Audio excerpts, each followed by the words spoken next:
Muy buenos días, presidente, a todos los consejeros actuales, consejeras y consejeros actuales, y a los colegas que vienen de tanto tiempo, Mario, Carlos, Beatriz, un agrado verte nuevamente, y a todo el equipo del Servicio Civil.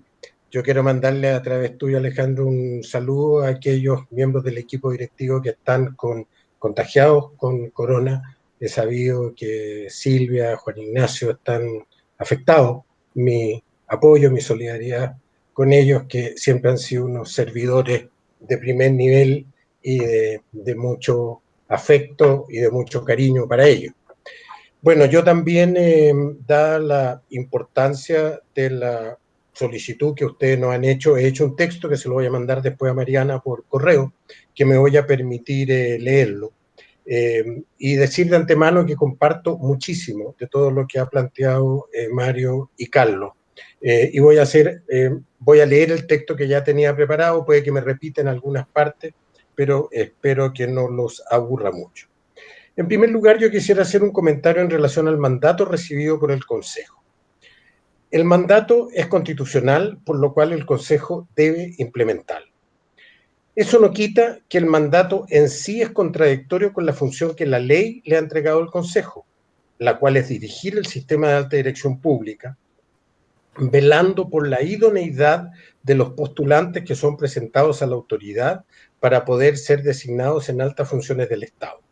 El mandato genera conflictos de interés a los miembros del Consejo, que son propuestos por el presidente y aprobados por los senadores, a quienes los mismos consejeros deberán fijar sus remuneraciones.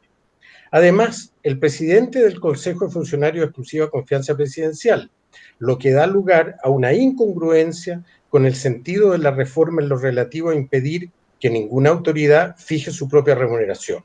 Asimismo, deberá fijar la remuneración de su propio jefe, lo que, aun cuando esté amparado por una obligación constitucional, lo sitúa en un terreno complejo desde la independencia para ejercer la función. El mandato politiza la función del Consejo al ponerlo a decidir sobre una materia de alta conflictividad política que tiene detractores y defensores, y que cualquiera sea la decisión que se tome, será siempre controvertida políticamente. Esta politización es ajena a la naturaleza del Consejo, la que ha sido un bien que se ha tratado de preservar con esfuerzo y desde siempre. En relación a las retribuciones de los funcionarios del Estado, en el Estado chileno se ha ido construyendo desde la vuelta a la democracia en el año 90 una estructura equilibrada y armónica de las remuneraciones de los funcionarios públicos. Se dejó atrás el tiempo de los sobresueldos, de los pagos por fuera del Estado, la discrecionalidad en la determinación de las remuneraciones al contratar a amigos, familiares, correligionarios y similares, el pago de favores de campaña con el servicio público, etc. Hoy el Estado tiene una clara forma de retribuir a sus funcionarios, conocida, transparente, financieramente viable para el fisco, no intervenible por terceros. En los últimos 30 años se ha dignificado la retribución de los funcionarios, se han suprimido las contratas en cargos de niveles bajos en la escala única. Comparativamente con el sector privado, los administrativos y técnicos reciben remuneraciones más altas, los profesionales reciben similares y los altos directivos reciben remuneraciones similares o algo menores. Esto es un gran avance democrático que no debe ponerse en riesgo. La reforma que creó el sistema de alta dirección pública fue un gran logro en la dirección correcta. Todos los beneficios del sistema de alta dirección pública lo demuestran. Ahora, sobre el contexto de la discusión sobre reducción de dieta y remuneración. La primera propuesta fue presentada por 2 diputados hace 6 años, referida solo a los parlamentarios. Al asumir sus cargos, y ellos lo dijeron, se encontraron con elevadas liquidaciones mensuales que ellos nunca antes habían recibido. La propuesta no prosperó ni en el gobierno Bachelet II, ni en el primer año y medio del gobierno Piñera II. Debemos preguntarnos qué buenas razones tuvieron ambos gobiernos para no impulsar tal iniciativa parlamentaria. Pero a partir del estallido de octubre 18 y en el contexto de la pandemia COVID-19, la iniciativa se convierte en una propuesta necesaria, justa, igualitaria, etc. Recibe el apoyo unánime de todos los sectores políticos, aún de los que antes, pudiendo haberlo hecho, no lo hicieron. Así se llega a un mandato de reducir transitoriamente dietas y remuneraciones de altas autoridades del Estado. Es cierto, y ya lo han dicho Mario y Carlos, que las dietas de los parlamentarios son relativamente mayores que las de parlamentos en otros países. Dadas las tremendas desigualdades de ingreso existentes en Chile, esta situación se hace más enojosa aún. Durante la tramitación del proyecto, se incluyeron en el mismo a otras altas autoridades del Estado, de exclusiva confianza del presidente de la República, respecto a las cuales no existía la misma percepción. Al hacerlo, dada la verticalidad de la estructura de remuneraciones en el Estado, se podría afectar las que reciben el resto de los altos funcionarios públicos, sobre todo los altos directivos públicos, lo que no queda resguardado cuando se señala que no afectará a los cargos no políticos, dado el modelo de alta dirección pública que combina mérito con confianza. Un cuarto punto al cual me quiero referir brevemente es la distinción entre lo transitorio y lo permanente. El mandato se refiere a la rebaja transitoria de dietas y remuneraciones de un conjunto de autoridades. Más aún, se señala que será por una sola vez. La estructura futura de las remuneraciones de las altas autoridades del Estado será definida por una comisión que se deberá constituir de acuerdo a una ley orgánica constitucional especial. Estas serán fijadas cada 4 años y con a lo menos 18 meses de anticipación al término de un periodo presidencial. Al hacerlo, se deberá establecer una remuneración que garantice una retribución adecuada a la responsabilidad del cargo y la independencia para cumplir sus funciones y atribuciones. De esta forma, se tendrá remuneraciones permanentes para periodos de 4 años. Asimismo, se señala que los diputados y senadores percibirán como única renta una dieta equivalente a la remuneración de un ministro de Estado. Por lo tanto, sería aconsejable que en esta rebaja transitoria no se altere el modelo de remuneraciones existente de manera tal que condicione de forma estructural lo que pudiera pasar a ser la fijación permanente. En síntesis, la comisión que se creará fijará remuneraciones y el CAP debe reducirlas temporalmente. Algunas condicionantes que debe tener en cuenta el Consejo. La reforma constitucional señala que el Consejo, para cumplir con su cometido, deberá tener en cuenta la escala única de sueldos de la Administración del Estado y los parámetros establecidos en el artículo 38 bis. Además, la rebaja transitoria deberá fundarse en antecedentes técnicos, deberá garantizar una retribución acorde, como dije, con la responsabilidad e independencia en el ejercicio de la función y deberá tomar en consideración la situación económica del país y antecedentes de política comparados.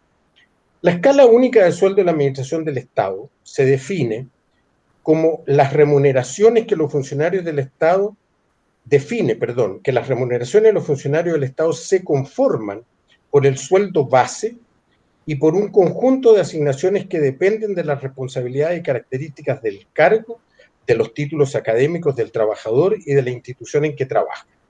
Esto citando a la biblioteca del Congreso. Los parámetros establecidos en el 38 bis son una remuneración que garantice una retribución adecuada a la responsabilidad del cargo y de la dependencia para cumplir funciones y atribuciones. Y, por último, se señala que el Consejo reducirá la última remuneración percibida, e insisto en este verbo, percibida, por las autoridades ya mencionadas en el porcentaje de que su estudio lo justifique. Mucho se ha dicho que al Estado se llega a servir y no a servirse del Estado.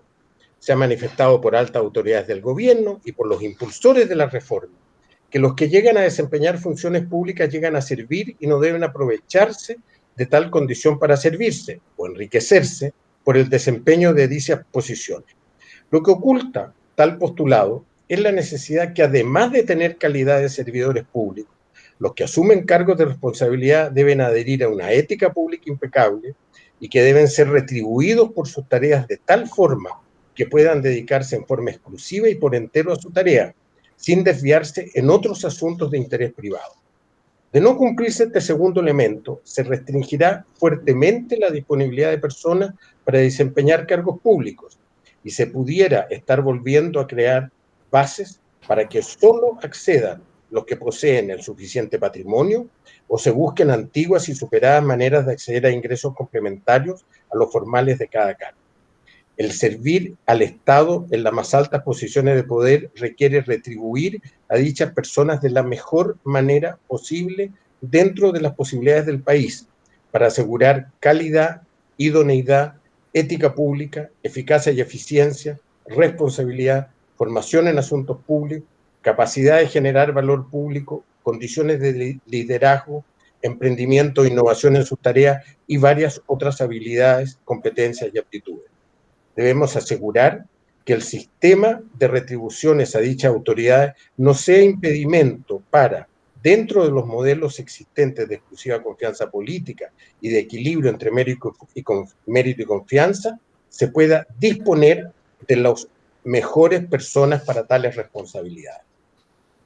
¿Cuáles son algunas alternativas, a mi juicio, que pudiera tener el Consejo en cuenta para aplicar la norma? Entendiendo que el Consejo está enfrentado a una tarea que nunca había asumido en el pasado, es razonable poder aportar fórmulas que permitan cumplir el mandato constitucional sin afectar positivos valores que se tienen en el funcionamiento del Estado. Una posible fórmula es aplicar un descuento al total de haberes que constituye la remuneración de la escala única. Dado que esta escala única es referente para el resto de las remuneraciones en las diversas reparticiones del Estado, la solución podría tener efectos muy negativos en el conjunto de la administración.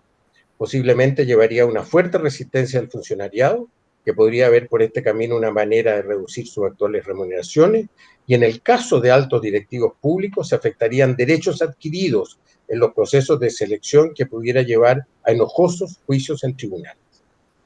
Otra posible fórmula es mantener el total de haberes de la escala única, tal como está definido en la actualidad, y desarrollar una aplicación del descuento sobre el neto a pagar que resulta de aplicar al total de haberes los aportes a la salud, la seguridad social y a los impuestos personales.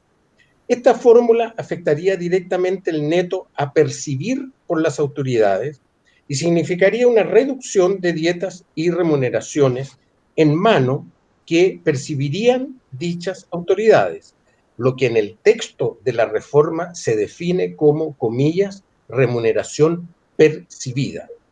Esta fórmula no afectaría a los funcionarios no incluidos en la norma constitucional y podría con facilidad extrapolarse a las autoridades cuyas remuneraciones deberá pronunciarse el Consejo dentro de los próximos 90 días. Mantendría inalterada la estructura de las remuneraciones que ha costado tanto construir.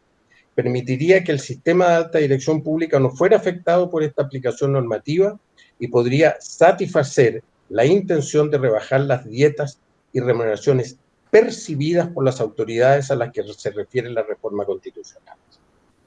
A modo de conclusión, la decisión que debe tomar el Consejo debe ser de carácter transitorio y no anticipar la propuesta estructural que deberá trabajar la comisión establecida en el artículo 38 bis de la Constitución. Segundo, la decisión del CAP deberá tener en cuenta la escala única de la administración del Estado, que es un activo en la administración financiera y en la gestión de personas del Estado, previendo cualquier deterioro producto de su decisión. Tercero, lo que el CAP resuelva debería mantener todos los positivos elementos del sistema de alta dirección pública que administra, siendo uno de ellos, y no el de menor importancia, el sistema de remuneraciones tanto fijas como variables. Por último, la voluntad política de autoridades de los poderes ejecutivo y legislativo que se expresa en la reforma constitucional deberá ser adecuadamente cumplida, disminuyendo transitoriamente las dietas y remuneraciones percibidas, es decir, efectivamente recibidas por cada autoridad al margen del total de haberes que las origina. Bueno, muchas gracias y espero que les pueda ayudar en vuestra discusión. Muchas gracias, Rodrigo, por tu presentación. Ya vamos